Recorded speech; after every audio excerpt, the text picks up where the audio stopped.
Well, the Brewers got hot. Don't look now, but they're spending big. They're making huge splashes. That's right. They just got Corbin Burns back from Baltimore. Happy 4th of July, everybody. Aaron Civale is a Milwaukee Brewer. Hope you're enjoying this day of caloric foods, sunshine, humidity, possibly a pool. and But you had a possibly take, Peter. some adult beverages. Yeah, I think that for 4th of July to be awesome, you need to be by a body of water, whether that be a lake or whether that be by a beach. Because sometimes celebrating the 4th of July, like I've done it in the middle of New York City, and I don't love 4th of July in the middle of New York City because it's as hot as humanly possible, it's as humid as humanly possible, and you're forced to drink until you can't breathe anymore. So I am a proponent of 4th of July. I think it's one of the best holidays ever if you're by a body of water. If you're not, it can get a little tough, but it is good to recognize that we are back to back World War champs. We declared our freedom, and as a country, we celebrate our freedom today, and it's awesome. It's a good time to wear like something bald eagle, like a bald Oh, yeah. eagle t-shirt. Like that's a really good time to do it. And if you're in Indiana, come to the Indianapolis Indians game tonight and send me a Twitter DM and I might pop down to the concourse. Like we'll see what happens. I might be too tired. I don't know. So either you could celebrate your 4th of July with your family and friends and have a great time, or you could head down to the Indianapolis Indians game and be in the running to just meet Jack in the concourse. You decide which is Yeah, better. and like a quick meeting, be like, "What's up, man? Hey, I got to run, but like really nice. Appreciate the DM. Good seeing you." My guess is nobody will be at that No Indianapolis one, zero, game. zero. Although we are going to sell out, it's going to be great. But nobody's going to take me up on that once in a lifetime offer, and it's not once in a lifetime. We've got some thoughts today. Aaron Civale is the newest Milwaukee Brewer. Royce Lewis, damn it, again. Again. Come on. Hell of a game on Tuesday night in Seattle between the Orioles and the Mariners, and that's going to take us into power ranking American League wild card hopefuls. But Mr. Apple, it's all brought to us by. BetMGM, the king of sportsbooks. Remember, folks, use code JustBaseball when you download BetMGM for a first bet offer up to $1,500 back in bonus bets. Now, what does that mean? Well, when you download BetMGM and you use code JustBaseball and you place a bet at standard odds and it loses, you'll get it back in bonus bets up to 1,500. And if it wins, good for you. You won a bet. And now nothing happens, but it's a good security blanket. So make sure to use code JustBaseball on BetMGM. But remember, gambling problem, call or text 1-800-GAMBLER. Must be 21 or older. Terms and conditions apply. I'm excited to rank the American League wild card because it's not quite the mediocrity that is the National League, where RM and I did that. This time we do the American League. Some good teams, some bad teams. I brought my top 8. Jack brought his top 8. We have not talked about our lists, so it's going to be a fun little debate unless we're exactly aligned, and I doubt we are because they all are very close to each other. Yeah, I don't think we're aligned. And I'm giving some love to teams that I traditionally have not given love to, which is like kind of cool. And I'm also just docking a team because I'm so out on the direction that they're heading. But let's start with Aaron Civale. Aaron Civale goes from Tampa to the Brewers in exchange for a minor league infielder by the name of Gregory Barrios. Barrios was high 20, yeah, low 20s, I guess, like 21, 22. Like depending on where you kind of viewed his value in the grand scheme of the Brewers organization, he was probably somewhere in the 20s when it comes to prospect rankings. He probably slots into the 20s again with Tampa, which shows you that the value of Aaron Civale has gone down drastically. But the Brewers just got another starting pitcher to fill innings in a year that they traded away Corbin Burns and they've been dealt injuries to Robert Gasser, and they were dealt an injury hiccup to DL Hall. This was a really important get for them to fill innings. It comes a week after they go and get Dallas Keuchel. They're not grabbing the best and brightest. And like, I'm sure they're both very bright people. And like, I love Dallas Keuchel interviews, and I haven't heard Savali talk, but I'm sure he's a very bright guy. But like, what I mean by best and brightest is they're not really contending. I know they're first in the National League Central, but Savali put up an ERA over 5 in his time with Tampa. And we went from him having, my thought is, an out of body experience the front half of last year with Cleveland. So much so that Cleveland could swap him for Kyle freaking Manzardo in a 1-for-1. And now you're swapping him for a guy that's going to slot into the 20s, probably in your prospect rankings. Yeah, I think the winner of this trade is the Cleveland Guardians. I think so. The fact that they sold so high and they got a really good hitting prospect in Kyle Manzardo. I know the Rays, I don't know if they're losers in this trade. I don't think there's any winner between the Milwaukee Brewers or the Tampa Bay Rays. I think it's one of those deals where the Rays saw something in Civale when he was with Cleveland, and it just didn't end up working for Tampa. And at least they got some value back. Because if you check out this young shortstop prospect that they got back, the dude's hitting over 320, put up a 121 WRC plus in high A. Now there's no power to speak of, but I was reading Arm's tweets as well and his little breakdown on it. Seems like a good defender, according to Arm, right? I'm not the prospect guy, but at least they got some value for him back. And the Brewers, they have such a good bullpen and it's so deep. And Devin Williams is going to come back soon that they have been just using openers and then going with a Bryce Wilson. You know, Colin Ray is probably going to transition more into that role as we continue throughout the season because some of his underlying metrics are a little bit tough. But the Brewers are bringing back the opener and then getting 4 or 5 from these starters, keep the team in the game because the offense has been so good, the defense has been so good, and that's how they keep winning games. I think they need more of these Aaron Civale types who are super, super cheap. Nobody wants them anymore, but just give us 5 innings, 2 runs. That's it. Keep them in the game, and they're going to win more of those games. Exactly what the Bryce Wilson, Colin Ray types are, and I think that's what the Brewers are doing. Let's just get some innings to fill in the middle. So, yeah. I also just think that there might be better options out there that would cost a prospect that's within their top 15. You know what I mean? Like they made a swap for a guy that is making, I think, 4.7 this year, 4.9 this year, and he'll escalate to probably 6 or 7 next year. So, And the Rays ain't paying that. no, Ray's not paying that, but like the Brewers typically don't pay that either. The Brewers typically move off of these guys when they're in ARB2, and they operate like Tampa, or at least they try to operate like Tampa. And this kind of goes against the grain from that thinking, but like it's just really hard for me to think about it from a Brewers fan perspective, where you had arguably, and with Cole out the front half of the year, like you had the best pitcher on the planet to open 2024, and you moved him for a really good infielder in Joey Ortiz, and I think a really good pitcher in DL Hall. But like, you had the best pitcher on the planet, or a top 3 pitcher on the planet, and you move him, and like that sucks. That's not an easy pill to swallow. And now all of a sudden you backpedal your way into a clear advantage in the National League Central, where you are several games ahead of the pack, and everybody's kind of fighting for second at this point because the Brewers, I don't know what they're priced at, but like they are probably the runaway favorites in the National League Central as it stands right now. And their moves to get better, and I don't see more moves coming at the deadline that are, gaudier than this. Their moves to get better are signing Dallas Keuchel from the Tacoma Rainiers and Aaron Civale with his 5-1 or 5-2 with Tampa. Like, that's not a fun sell for me if I'm a Brewers fan. Oh, look, we got this guy that sits 90 and throws cutters, but opponents are slugging 500 against his cutter. Okay. I see where you're coming from. But I think that this feeling comes more for your distrust in Keuchel and Civale more than just looking at the Brewers as a whole.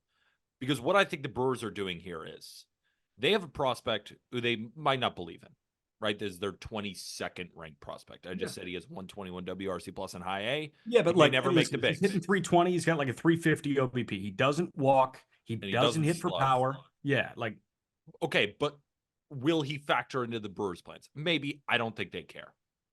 I think what the Brewers are doing right now is they are trying to buy low on some pitching, right when they are 6 or 7 games up, so they can take these kinds of risks. Do I love Aaron Civale? Not really. But how can the Brewers rationalize this? Well, in 2023, overall that season, he did put up a 3.46.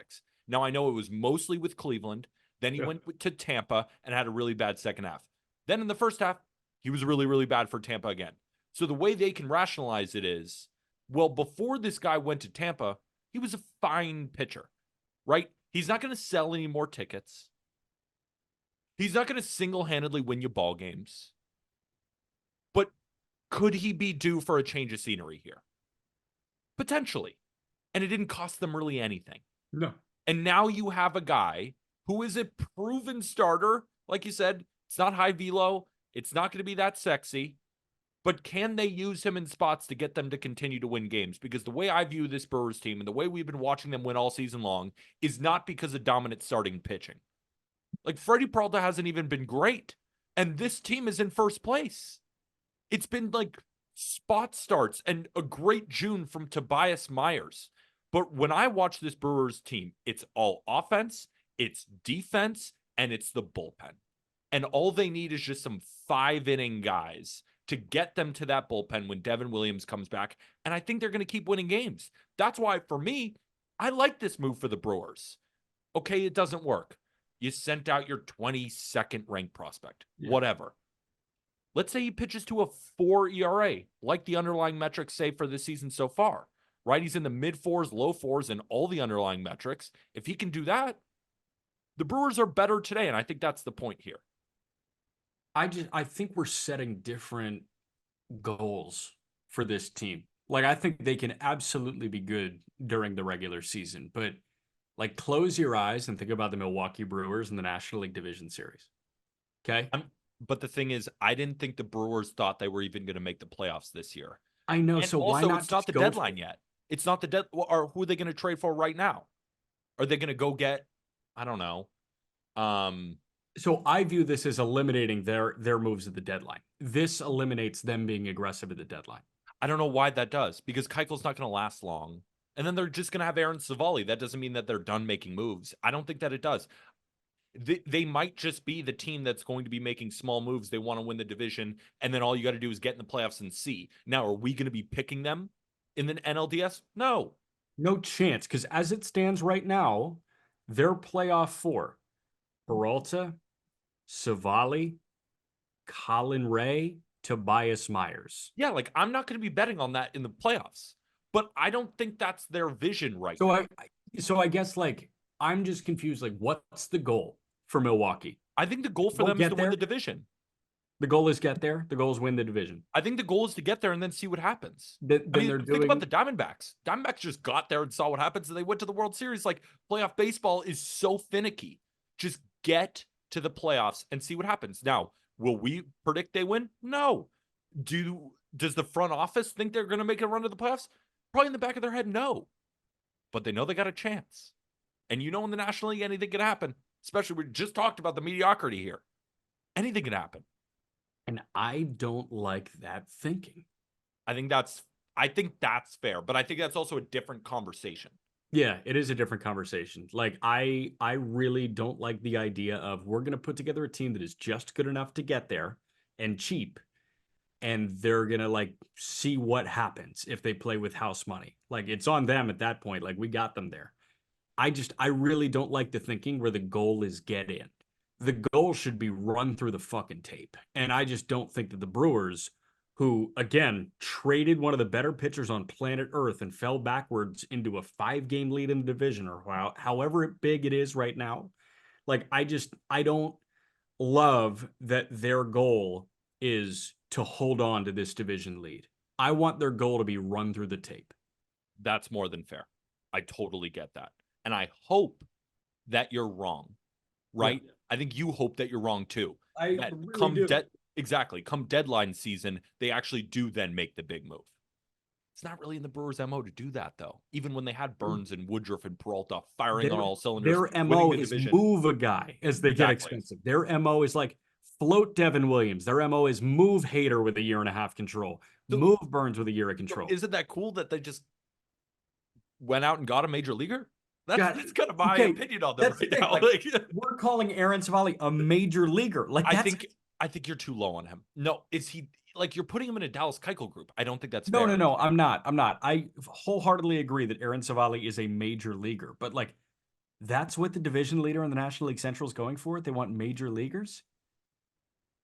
Now, if I this want a is the only, mid-rotation arm. I'm not going to call Aaron Civale a mid-rotation arm. I think they're hoping he can be. And if you I look at know. the underlying metrics and you look at his career outside of Tampa, he can be.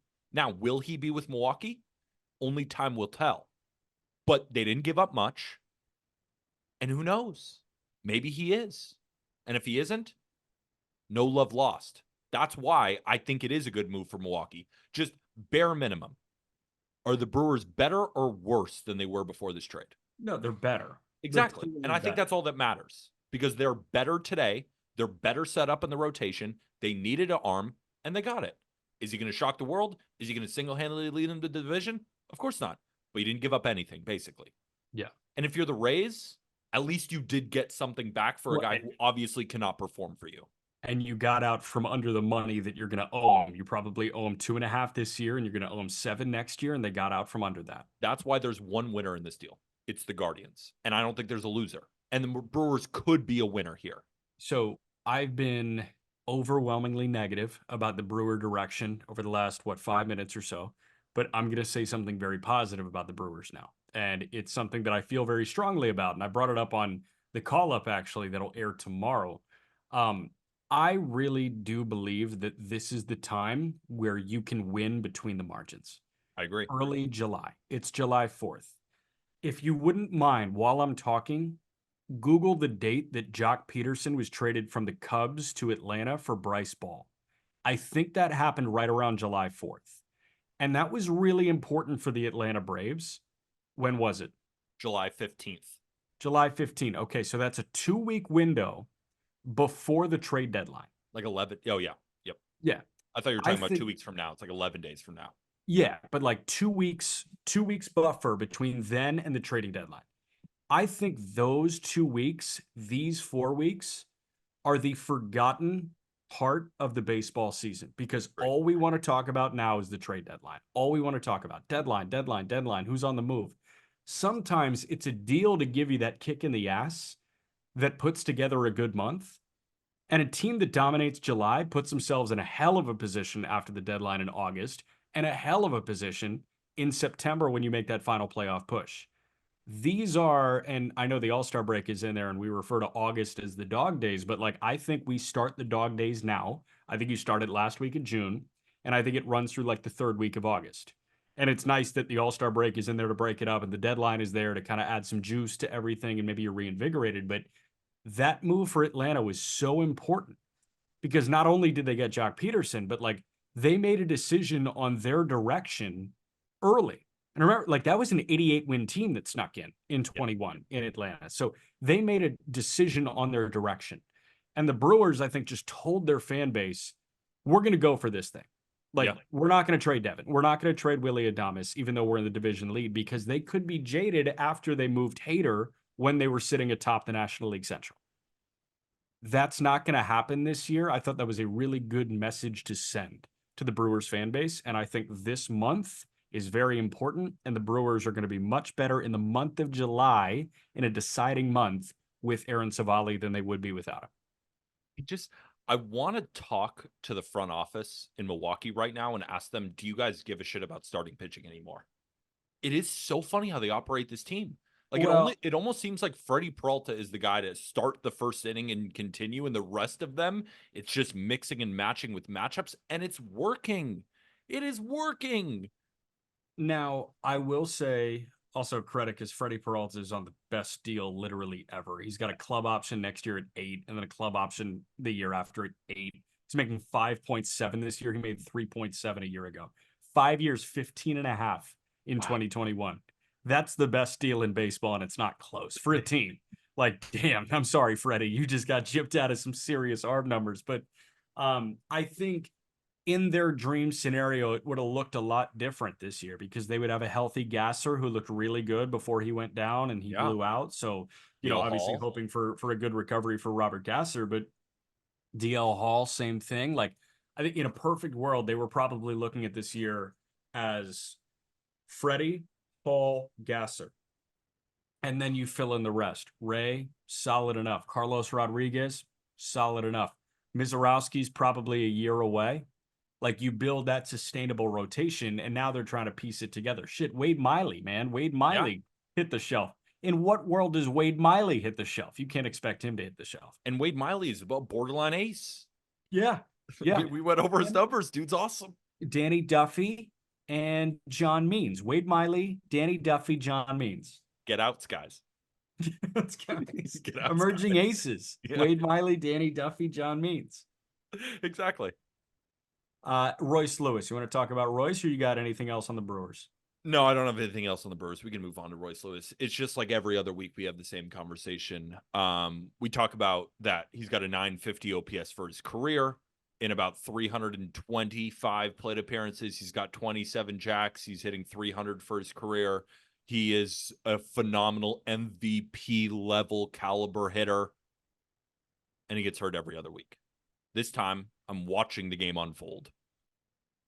Royce Lewis double off Tarek Skubal to break an 0 for 10 streak, which was big news because Royce Lewis never goes 0 for 10 ever, because he's consistently hitting whenever he's in the lineup, but finally breaks out of it against Skubal. 2-run double, and he's limping out of the box running to second base. And then in his post-game presser, I have no control over this. Whenever I normally get news, it's, and I quote, horrible. He did not seem very confident. Now the report after is day-to-day. Of course, we're talking to you on Wednesday, July 3rd at 3:30 p.m. Eastern, so things could change. But right now, he's labeled as day-to-day, no IL stint yet. But we know the story. And it's just the shittiest one in Major League Baseball that we have to continue to go over every single time. Yeah, quote, this is out of my control. I'm probably not that optimistic, to be honest with you. That's a guy that's jaded. And he's like smiling through all of that too, because all you can do at this point is smile and just be like, what am I dealing with right now? What is the hand that I was just dealt? It's not his fault. Like, and nobody's blaming him, obviously. Of course it's not his fault. It's just shitty over and over again. It's really shitty. And the fact that the another- Minnesota Twins fan base needs to deal with Buxton and this At least is Buxton's heating up right now, and the Twins are playing incredible baseball. So at least it comes at like a decent point where Correa is standing on his head. Willie Castro is a stud. Even Jose Miranda's heating up. Like, this Twins team has been playing great. That's why I'm excited to talk about them when we power rank the wild card hopefuls. But if you lose Royce Lewis, it certainly doesn't help. It certainly does not help. And just another follow-up thing as well. Guy clearly takes care of his body. Dude's a freak. Look at him on the field. He looks like a freaking transformer. Dude's jacked. He's just such a manimal up there at the plate. So it's not a laziness thing. I think it's just this dude's muscles are so tightly wound. It almost kind of reminds me of like a Jose Reyes situation. Not quite, because Reyes was so like electric and fast, and it's not the same as Royce Lewis, but there just feels like so much torque in there that it's just hard to be healthy when you're that explosive. Is my only and I'm the least doctorish person in the world, so this is just conjecture, but that's just what it seems like to me, because I have no other way to explain it. So I will say you used the E word, and the E word is the way that I contextualize the modern game. What? And the E word is explosion. Ah. This game is as explosive as it has ever been. Paul Skeens' fastball. Shit, Aroldis Chapman started this whole thing. That's explosion. Explosion on the mound, right? Ripping off 3,000 RPM breaking. Are you saying that Royce Lewis's injury is actually Aroldis Chapman's fault? Because I'm down to spin zone that. I will spin zone that. Absolutely down to spin zone that. It's totally Aroldis Chapman's fault. But we are a game of explosion and less finesse now than there's really ever been. Like, you think about the art form of pitching, like, yeah, it's still there. It certainly is. But, you know, it's more of an explosion-based thing. Like, what is valued when it comes to a fastball? Painting corners or 101? Like, I know which guy I'm choosing in this iteration of the game. What's more valued? The guy that's going to hit 300, walk 5% of the time, and slash about 370? Or the guy that's a threat for 45 to 50 homers? I want the 45 to 50 homer threat, man. Like, that's the thing. We are as explosive as we have ever been in baseball, where guys are throwing harder, they're running faster, they're hitting the ball harder, they're hitting the ball farther, and they're swinging harder. Like there's an obsession with bat speed now. It's literally on baseballsavant.com. The bat tracking, like bat speed is good. It's a good thing. Let's talk about blasts. Let's talk about swords. These guys are as muscular, as well built as they've ever been before. And like it feels like a lot of them are sports cars. And Royce Lewis is a sports car where it looks so freaking good when it's on open road, clean paved highway. That thing's going to get up to 190 miles an hour, and it's going to make a sound that you hear from Formula One cars. But then it hits a pothole and it's all out of whack. There's no malleability right now in the game because it's an explosion based game. And I think he is kind of like the perfect example of that. I love that. Royce Lewis is an F1 car that keeps hitting potholes. Yeah. It's a bar. It's a bar. I mean, where are the holes? Poke any hole in that you want, because that's the way that I can kind of like contextualize the game. And, I'm lucky because literally Buxton too. Same thing. Yeah, it's Buxton. And dude, like, there are so many guys like that out there. Like shit, Brennan Davis just fractured his back again, Cubs prospect. And that's brutal. Like I feel so ridiculously bad for that guy. And he doesn't necessarily play a total explosion game. Like he moves exceptionally well. Like it's gazelle like when it's right. But man, like I don't know. That's kind of the way that I've come to contextualize it, because this game now, even more so than the game that we fell in love with in 2005 when I watched the White Sox win the World Series, like that game was, more fluid, it seemed. And my favorite pitcher of all time was Burley, and Burley was fluidity on the mound. So, maybe like I was just looking at the exact opposite, but like Kyle Hendricks, the perception around Kyle Hendricks has changed. And I know that he's not the pitcher he was in 2016, but like we viewed that guy as like a top 10 pitcher in the game. He won an ERA title in 2016. And in 2024, I don't think 16 Hendricks can survive in 2024. I don't think that guy exists. We're at a point now where explosion is everything. And explosion also results in injury and soft tissue and oblique and abdominal. And Tristan Casas saying that he created a car crash within his body because he was swinging so hard and his ribs collapsed, and he's doing mental dry hacks. I'm not saying I love it or I hate it. That's just like where the game has gone, because that's how you make money. And that's how you win a shit ton of games. You have a bunch of explosive guys doing something really well. The Casas shit is so funny. It's so funny. Casas, just stop doing these interviews, man. What are you talking about? Whatever. Crazy. No, but a lot of really good points. I say we move on to our next segment, because I think it's like, you want to have this conversation again in a month? No. Not really, but like we're going to. Yeah. So, and I'll probably just regurgitate the same shit there. But I mean, they're all bars. They're bars. I needed to get it out, man. Seattle and Baltimore on Tuesday night was awesome, and it was a 2-0 Baltimore win. Grayson Rodriguez outdueled George Kirby. Seattle mustered just 2 hits, and that's a serious problem. But G-Rod looked the part.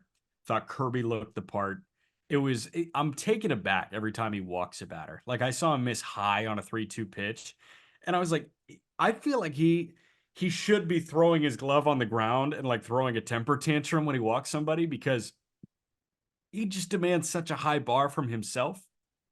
But man, that was a treat. And I love watching good pitching matchups like that. And, chances are, if you've got a good pitcher throwing against Seattle, they're going to have a great day. And Grayson Rodriguez had a great day.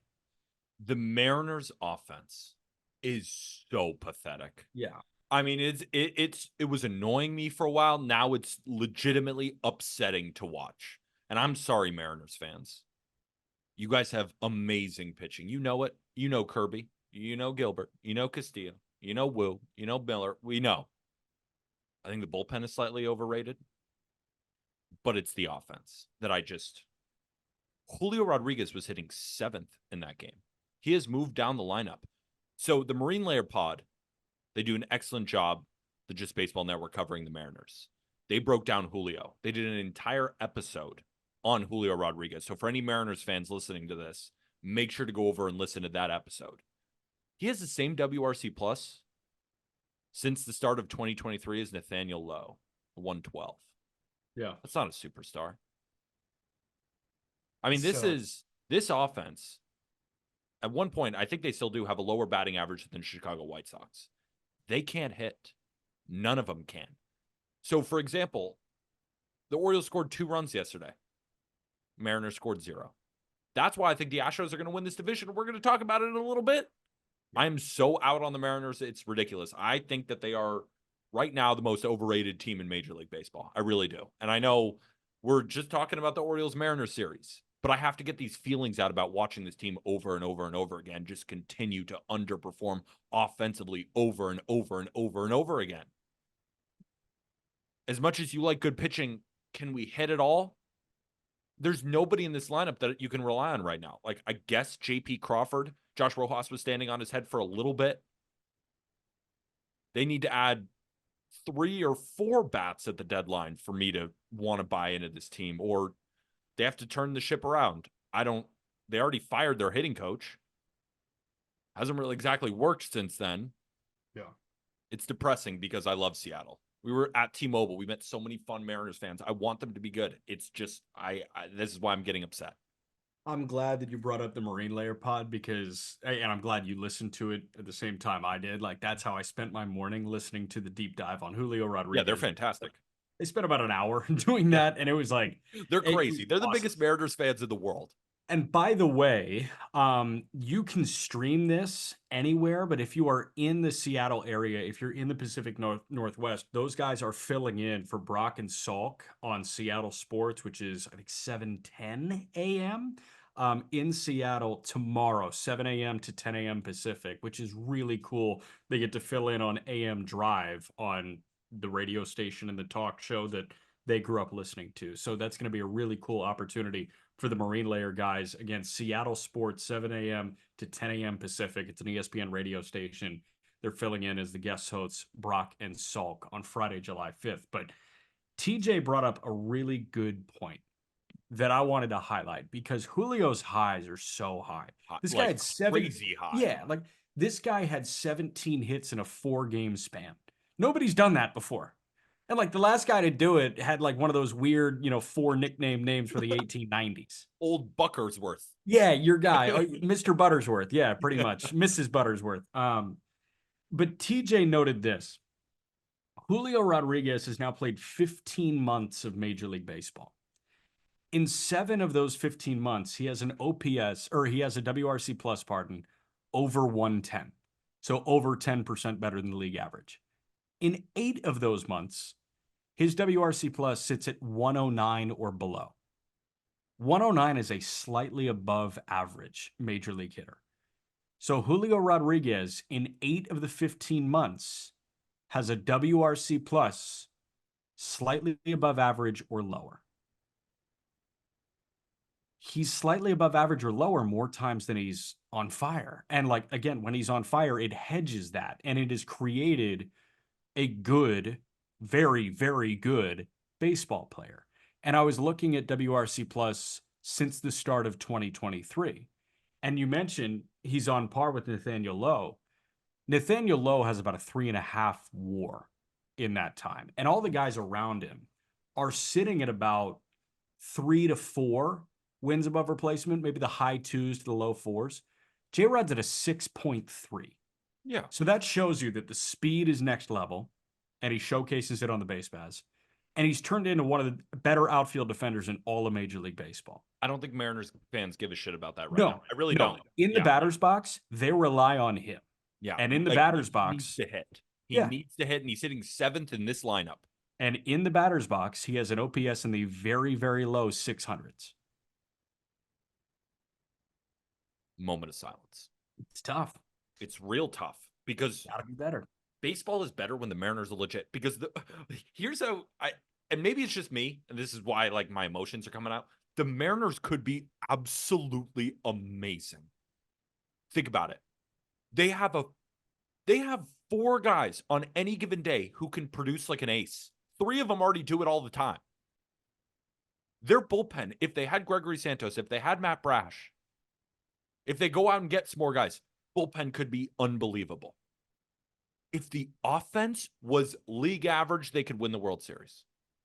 They could win the World Series. And if it was a good offense, they'd be the favorite. That's how good the pitching in the rotation can be, and pitching wins championships. That's why they're so upsetting. It's right there. How often do you have just horses at the stable, all healthy, ready to go, all young, all not that expensive? How many times? How many times do teams get this? And they can't hit. And it's so gut-wrenching because this is a small market team. The fan base is incredible. The booth is incredible. The way they call games when Cal Raleigh's walk-off hits. They're so awesome when they're good. And that's why it upsets me. Because damn it, watching this team, I can't turn on the games anymore. It's so boring. It's so boring. I just go watch another team. I know what Gilbert's going to do. He's going to light it up every day. Castillo, Kirby. I've already seen 100 of their starts. I know what I'm getting. But why would I keep going to watch them when they need errors to get on?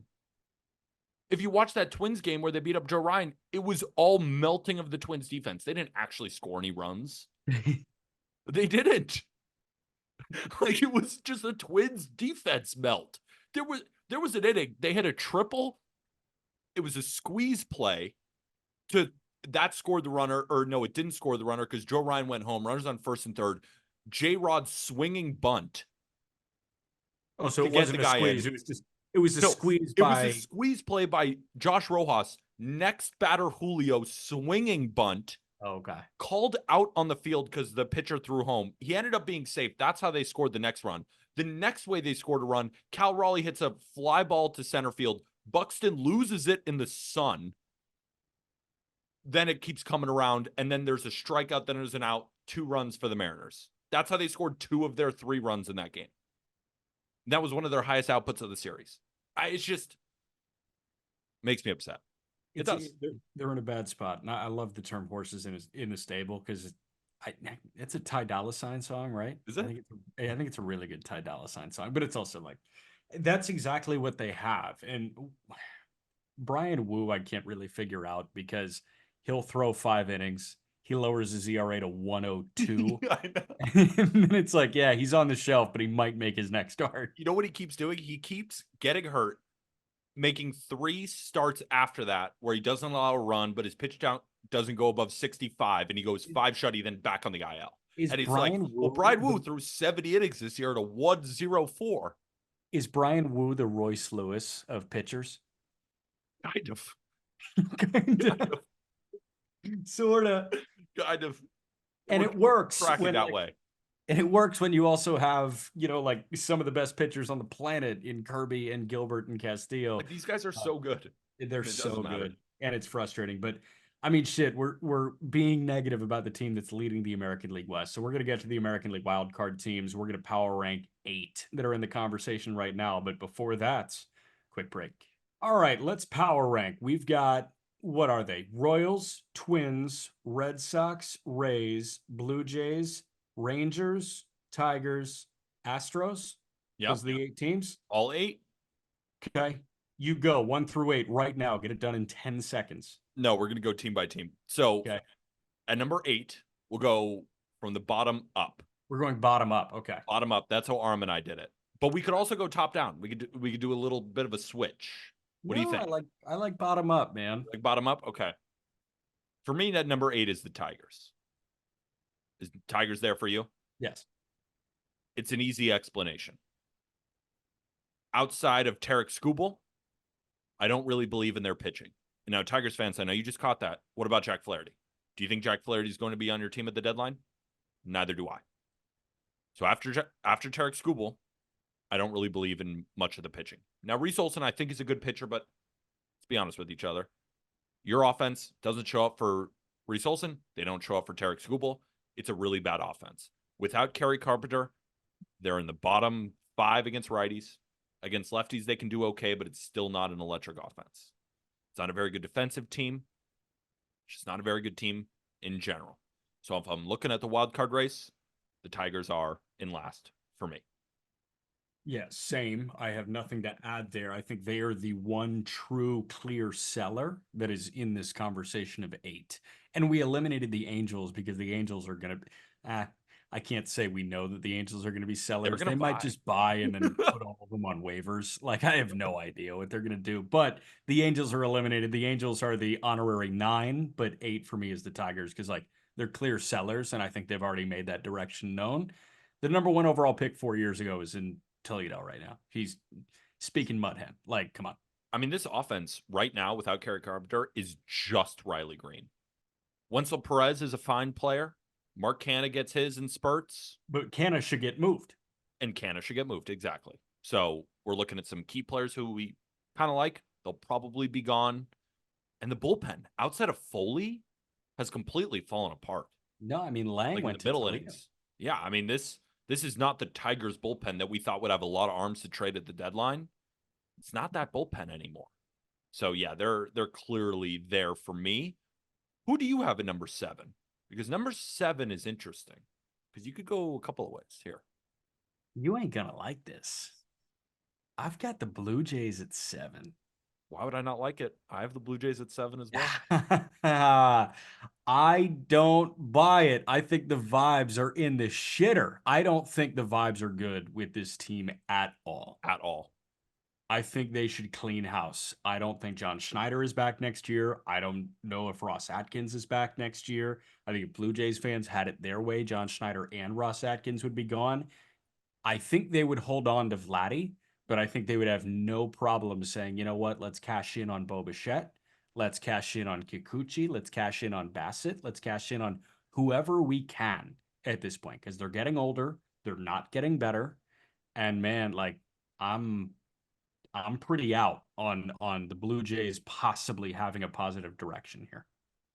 There's a couple of Blue Jays who I think are fun to watch.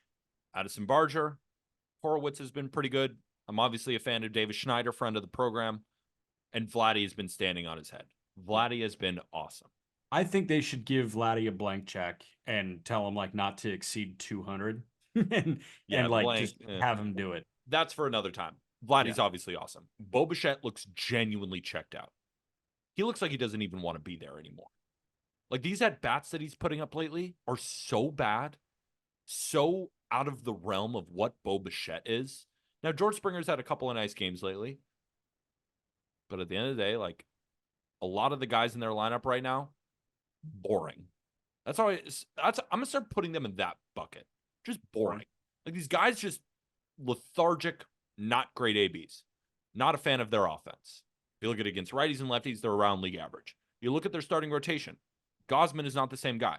Kikuchi has ran into a buzzsaw in his last 3 starts. Now he faces the Astros today. We'll see how he does. Bassett has been actually very good, but when he pitches, the Blue Jays don't score. So they ain't winning his games. That ain't Bassett's fault. And Barrios, kind of a similar situation to Bassett, has been good, but the Blue Jays don't score when he pitches. The bullpen is terrible. Since Yimi Garcia went on the shelf, Jordan Romano as well, Chad Green, Trevor Richards, they're the only guys. Behind them, it's like Nate Pearson had 2 shutty the other day, looked pretty good, but at the end of the day, he's got a 5 ERA. So the bullpen is not good. The rotation is fine, but when they get you good outings, the offense doesn't show up. And then the offense in general is league average. That's where we're at. And when we look at the standings, the Toronto Blue Jays are 7 games back of the wild card. They're 7 games under 500. They have a negative 52 run differential, which is actually worse than the Tigers. They're 26 and 37 against teams over 500. They have a record below 500 on the road and at home. There's nothing to like here, unfortunately, outside of Vlad, who's awesome. That's it. Yeah. So we agree on 7. I think we're going to agree on 6. You go. Rangers. No, disagree. Okay. I You mean, make what if your the Rangers pitch. showed you that makes you confident in them at all? Guys that are coming off the shelf. I was thinking about that too. Like Max Scherzer coming off the shelf definitely helps. Malley just began a rehab assignment. Yeah, that helps. Okay, how about let's do this exercise. Who's your 6 and 5? Kansas City is my 6 and Wow. Texas is my 5. Whoa. You're that low on the Royals. Yeah, I like they don't have guys that like have been there. You know what I mean? Like, what do you Like mean by that? I mean, Salvi's won a chip. I know Salvi's won a chip, but aside from Has he that, won man, two? it's Has he been a won two? long time. No, he won one. Only one. Yeah, 2015. But Oh dude, yeah, like think about that. yeah, That was 9 years ago that yeah. that happened. Damn. So, like I know he's been there. I know he's been in a push, but like the overwhelming majority of their best players have been nowhere close to a postseason push. You look at this lineup, the only one with that experience is Salvador Perez, unless I'm blanking on some weird fever dream that Hunter Renfroe had with a team. I don't think I am. But like I look at this rotation too. I mean, Lugo's been on some decent teams, but he was not the primary piece of some decent teams, and he's the best pitcher in the American League right now. Like he should be the AL Cy Young frontrunner. Reagans has not been on those teams. Singer hasn't been on those teams. Waka was on that team in like 2012. Like that's the last time, 2013. So we're 9 years removed at least from anybody on this team knowing what that high leverage fight for a postseason berth looks like. I think this team is too young. I think they're super exciting. The vibe between Toronto and Kansas City, 7 and 6 for me, couldn't be more different. I just don't think Kansas City has the talent and like the understanding and the seasoning enough to compete for like a postseason berth. Okay, so I thought I was low on the Royals. I put them at 4. Okay. But they're above the Red Sox and the Rangers for me. I'm looking at a Rangers team. Okay, I understand where you're coming from about being there. I get it. But this Rangers team is a shell of what they once were. Who are they going to get back offensively? Because that's the problem. The starter ERA is the best metric on their team. The bullpen has been terrible outside of Kirby Yates and in spots, David Robertson. The offense, Adolis Garcia just doesn't look like the same player. Marcus Semien is phenomenal defensively, has not been great offensively, and not great, has not even been good offensively. Corey Seager just got a wrist thing. Like, I think he's okay. But, like, that's a problem, right? I think he's going to go nuclear, but they're going to get Josh Young back, but their replacement for Josh Young has been their best hitter by WRC+. So I look at an offense that doesn't look nearly the same. I look at a bullpen that can't hold leads, and they're going to get back reinforcements in the rotation, which is already their strength overall by the numbers. Where on the Royals side, Reagans is as good as any pitcher the Rangers are going to have, even when guys come back. He's that good. Lugo leads in innings in ERA. Now, do I think he's going to regress? Yes. Regress to what, a 5 ERA? Of course not. Regress a little bit. I think he's going to turn in a really good season. Singer is fine. Now, the Royals bullpen is not anything to be excited about either. Yeah. But if we're just looking at runs scored, the Royals have scored 30 more runs than the Rangers have. I just don't think anything happens without Bobby Witt standing on his head. But Bobby Witt will continue to stand on his head, though. To the degree that he has so far this year? I think he could potentially be in the running for MVP for sure. You can't rely on one guy to get you running through the tape. I mean, Michael Garcia is still a good hitter too. Yeah, I mean, I see where you're. You don't think he's a good hitter? No, I don't think he is. He's got 20, 22 bags. I think he's got. He's hitting 230 with 5 homers. He's slugging 340 and his OBP is 281. I don't think he's a good hitter. Okay, I mean, it's hard to argue with that. I'll be honest.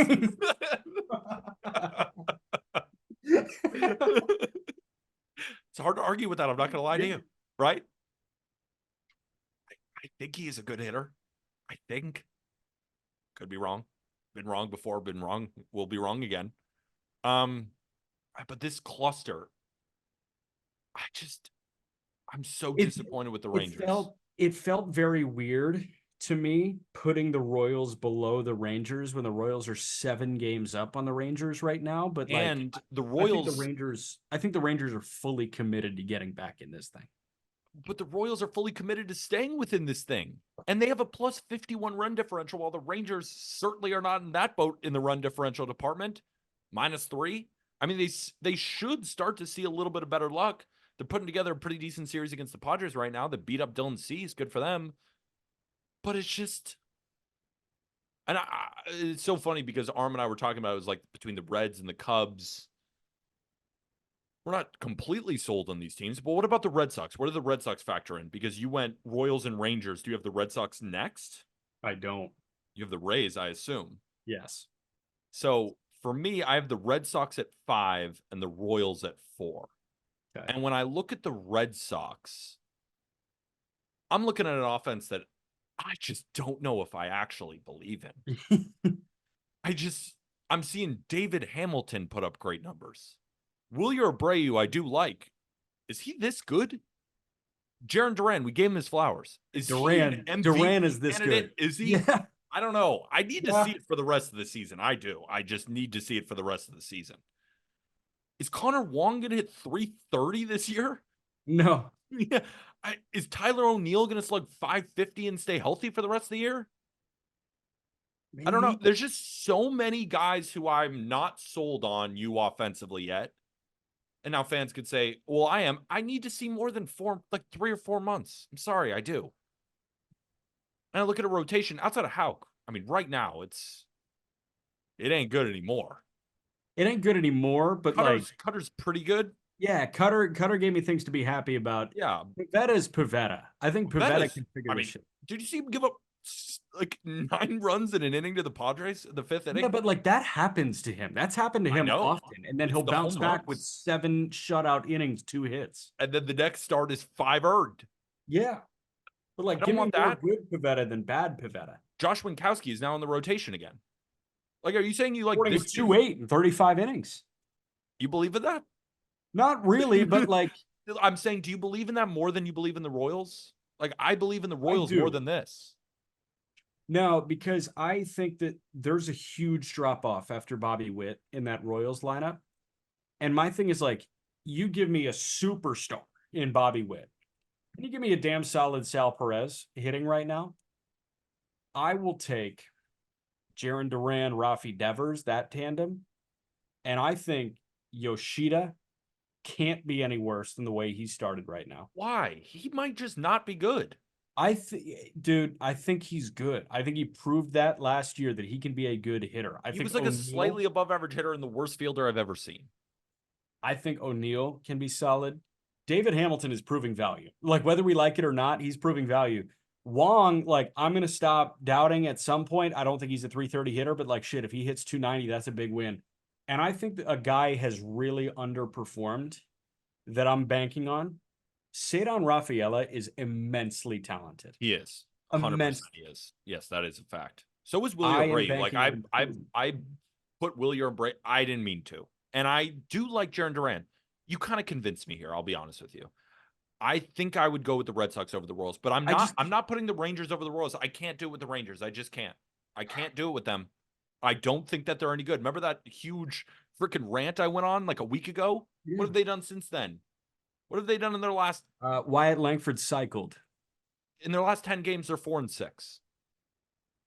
Okay, and Wyatt Langford has a cycle in there. Wyatt Langford's awesome. I love Wyatt Langford. But he's got a Seager and Semien. Seager and Semien are still at the top of that lineup. And Semien ain't hitting much. And Seager's got a bum wrist. Man. You know what I'm saying? And Adolis Garcia just doesn't hit anymore. Yeah, maybe I'm blinded by the name recognition here, but I just don't think the Royals window is open yet. And I can appreciate what they've done to this point. I hope that it's open at this point, but I don't know. I was drunk on the Kool-Aid about a month in, and then I realized that MJ Melendez was off on this tear that he could not keep going. And Nelson Velasquez was off on this tear that he couldn't keep going to the point where he's an Omaha Storm chaser now. It was a dream start for them. And you're starting to see the realities of them versus the Red Sox. We've seen the flaws all season long, and I still find them more endearing. Why can't the Red Sox win at Fenway? Why is that? No. Haven't you noticed that? The Red Sox this year are 20-23 at home and 25-16 on the road. I just find that weird. So I've got the Red Sox at 3. And then I've got the Rays are better. I've got Tampa at 4. I think the Rays are better. And maybe I'm biased. I don't. Because I'm never going to give up on them, and I'm never going to give up on the Astros. Sue me. I don't care. The Rays are going to get back Jeffrey Springs and Shane Baz to this rotation. Yeah. And I think the Rays bats are finally heating up. Like if we're talking about proven bats that are off to slow starts, like Randy Rosarina is a proven bat off to a slow start. Randy Rosarina, I feel like is going to be fine. I mean, am I taking crazy pills here? Is it crazy to say that Randy Rosarina is going to have a better second half? No, you're not taking And then crazy pills. if The they thing, keep Paredes, if they keep Yandy Diaz, now I don't know if they're going to part with one of them, but if they do, we got Junior Caminero sitting there roasting like a turkey. I know he's injured right he's now. I been know he hurt. is. I know he is. I know he is. But at the thing about it, by the time they would trade Paredes or Yandy Diaz, which I don't think they're going to trade Yandy, but potentially if they trade Paredes, you can slot him in there. Jose Caballero, I think, has done a great job filling in at shortstop. Yeah. Josh Lowe is back and hitting tanks. The Rays are playing much better baseball right now. I like their bullpen a lot more, and they're getting back reinforcements in the starting rotation. Like, as a team, I feel like this is a much more well-rounded bunch than the Red Sox or the Rangers or the Royals are. That's what I see with them. Now, could they trade Eflin? Potentially, but like I said, we're just getting back reinforcements as we part with guys. That's why I'm not afraid if they end up selling because they have so many more guys in the pipe. For me, I've seen the Rays do more with less. And I like the team right now. And they're finally getting healthy. Remember, this Rays team has been battered and bruised with injuries day in and day out. They trade Aaron Civale. They won't miss him. That might even make them better because Civale clearly cannot pitch with them. Yeah. I think the Rays have to be above the Red Sox. I think if the Rays and the Red Sox both played a healthy series, I think the Rays crush them. And also, the Rays are normally way better. I know I just said this about the Red Sox, but normally the Rays are awesome at Tropicana Field. They're 23 and 25 this year. I expect that to start regressing back to the normal mean where they do bounce on guys at Tropicana Field. I just think that this team is better than the Red Sox or the Royals or the I think Rangers. I like the rotation from like an aesthetic perspective. When Boz slots in, Eflin, Boz, Bradley, Littell, Pepio with Springs on the way is great. But And Eflin I still. like, does this year, for me, this year feels like I'll pack it up. Let's go again in 25. They can make the playoffs. I know they can, I think they're going to but be the third wild card team in. I do. I'm predicting it right now. And we're going to talk about 1 and 2. We have the same 1 and 2. It's clear. yeah, it's clear. So I think that they're the third wild card team in. I think it's razor thin between the Red Sox and the Rays. You think the Red Sox are going to be the third team in? I think so. Yeah. Hmm. Yeah. There's something about the emergence of Jaron Duran, the star, that I think is a propeller, and I don't think that there is that propeller with Tampa right now. I think they have a damn good baseball player in Isaac Paredes. But don't you think Randy could just stand on his head for about a month and just put on like one of those shows where he's just Yeah, sure, but I am asking. Yeah, I know. sure, but You're he right. also hasn't yet You're right. this year. You're right. And it typically happens early with him, if I'm not mistaken. I think 2025, like I'm pushing my chips in on what Tampa has. And I brought this up on yesterday's show, I think, where they're going to run out an opening day rotation in 25 of McClanahan, Bradley, Boz, Springs, Pepio, Damn. and maybe Rasmussen. Damn. That's 6 deep. Come on now. Like I'm all the way in on what Tampa's got in 25. But in terms of 24, I'll side with the team that is better than I expected, and that's the Red Sox, over the team that is worse than I expected, and that's Tampa. Well, wouldn't it be the most Rays thing where you buy fully in on 2025 based on that starting rotation? Half of them get hurt and they still make the playoffs. Yeah. That's the Rays. That's like what's happening right now, except they're getting healthier. That's how I view them, where they got off to a really bad start, where Yandy Diaz and Randy Rosarina, 2 of their 3 best hitters, were way underperforming their career norms. Yandy's been heating back up, and I think eventually Randy will as well. Like a Brandon and Josh, the Lowe brothers back.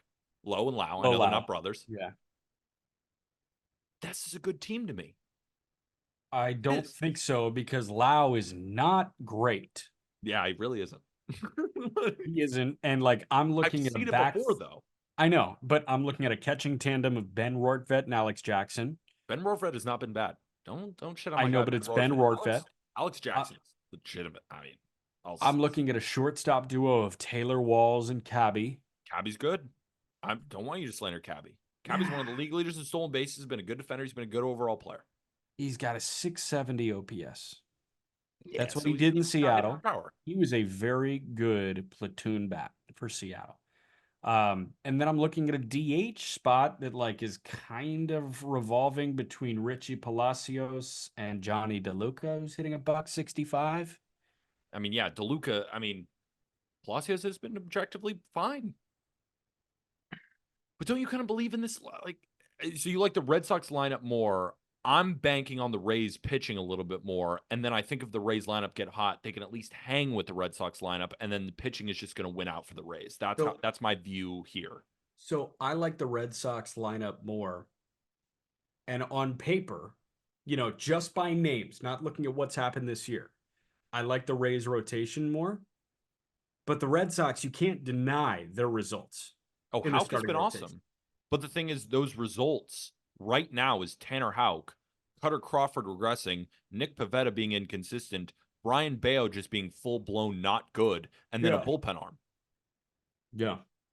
But like, I don't know. And then a good bullpen in spurts. Like sometimes Greg Weissert looks great. Sometimes Zach Kelly looks great. Zach Kelly has been, that's a lie. Zach Kelly has been awesome. He's not the problem here. I actually like Zach Kelly a lot for another time. I like the Red Sox bullpen. I think it's pretty much on par, but I think the Rays have the potential to be as good as the Red Sox offense, and I think their rotation is already better. That's why I slightly lean the Rays. But like I said, it's very razor thin. It is. I think you and I are aligned here. Like we're putting a stance, but we both, I think, know that it's very close between really the Rangers, the Royals, the Red Sox, and the Rays. I think it's very close. Yeah. Because No, let's see how really you any line of up. those teams could really burst out and just win this thing. Right. Now let's see how you line up 1 and 2. You first. Twins 2, Astros 1. Okay, I'm Twins 1, Astros 2. Okay. The Astros The, are a the one giant. separator, the one separator for me, I like Pablo Lopez, Joe Ryan, Bailey Ober, Simeon Woods Richardson a little bit more. I like the Twins bullpen a little bit more. Now, the Astros have had some guys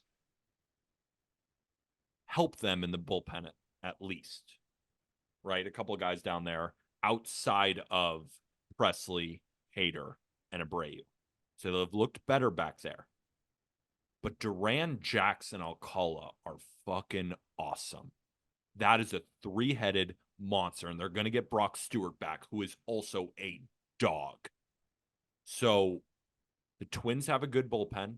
Now, there's a couple of guys in there who I don't love, but the back end is so good. If they get a lead and it goes 7-8-9, the game's over, basically. And on offense, can't debate that they're swinging the hell out of the bat right now. They are hitting the living piss out of the baseball. Against righties, against lefties, it doesn't really get much better.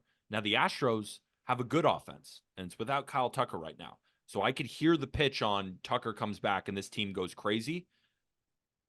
But who are the pitchers that you really rely on on this Astros rotation outside of Hunter Brown right now, who's pitching like an ace? He's pitching out of his mind. Verlander's right still now. hurt. Framber just has not looked the same. Javier's gone. It's just I think I'm going with the Twins over the Astros right now.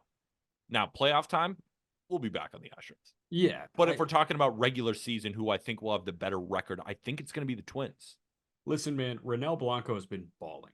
Yeah, true. He has been. Balling. So Renel Blanco, Hunter Brown are the two guys that I look at. Framber Valdez is Framber Valdez. Like at the end of the day, he's going to have an ERA in the mid to high threes, and that'll be a disappointing year for him. Yeah. Hader and Presley have been very disappointing, obviously. Brian Abreu, and listen, you lose Neris, all of a sudden you gain fucking Taylor Scott, who's got a sub 1.5 out of nowhere.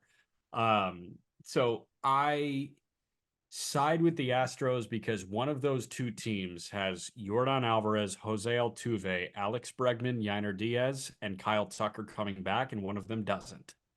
And that's why I side with the Houston Astros.